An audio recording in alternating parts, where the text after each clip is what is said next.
came from Geelong. Geelong got pick 59. Yeah, Gold Coast got him. It's such a boring E. Tyson Stengel. Now, this is an interesting one because this isn't involving Geelong. This is involving Adelaide. Adelaide got Stengel, who only played 14 games, but he really disrupted the culture of that club with some of his off-field incidents, and he just wasn't a great player for them. For Richmond, we got pick 68, or Richmond got pick 68. Sorry, I say we, I go for them. And to be completely honest, at the time, I was pretty disappointed losing Stengel. Unfortunately, throughout that period, Shea Bolton, Dan Butler, Jason Castagna, Daniel Rioli, those small forwards all were ahead of Tyson Stengel. And it's quite ironic now that Richmond don't have good small forwards because Rioli's moved to the back line, Castagna's retired, Higgins and Dan Butler, I didn't mention Higgins before, but Higgins and Dan Butler have both said, fuck this, they're going to St Kilda. Shea Bolton's through the midfield now, and Tyson Stengel is now one of the best or better small forwards in the comp for Geelong. Actually, definitely not one of the best, but a pretty decent one. It's actually, like, in terms of what Adelaide got, the trade gets an E. It just does get an E because it failed, and you know what, to be completely honest, it's bad trade for everyone. I feel like if he stayed at Richmond, his opportunity would have come, but you know what, he's doing well now at Geelong, which is a credit to him because it's his third club and he's finally found his feet. Now, this is actually a pretty big trade. A trade involving a guy who had some problems with Patton, Tom Scully. Now, Tom Scully, this is the trade where, not from Melbourne to GWS, but GWS to Hawthorn. The GWS Giants got a round 4 pick. Hawthorn got Tom Scully. Overall, pretty boring trade. I mean, Giants didn't even use that pick, I don't think. Hawthorn, he played 35 games for them. Obviously retired very early for some suspicious reasons with sisters involved, but we won't get into that. Purely because he retired early and, you know,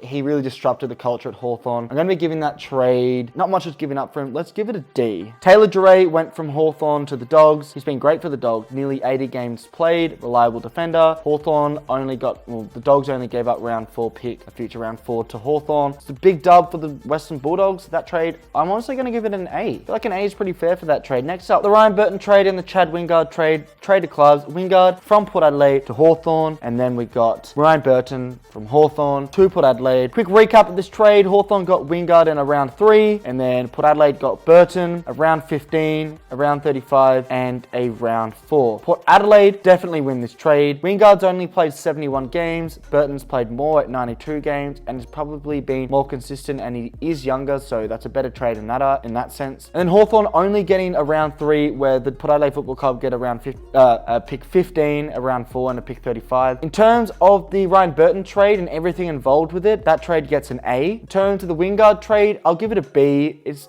still been good for them, but I mean, Hawthorn gave up way too much for Wingard. Next up, such a dead trade. I mean, Sam Mays, what a boring trade. Sam Mays goes from Brisbane to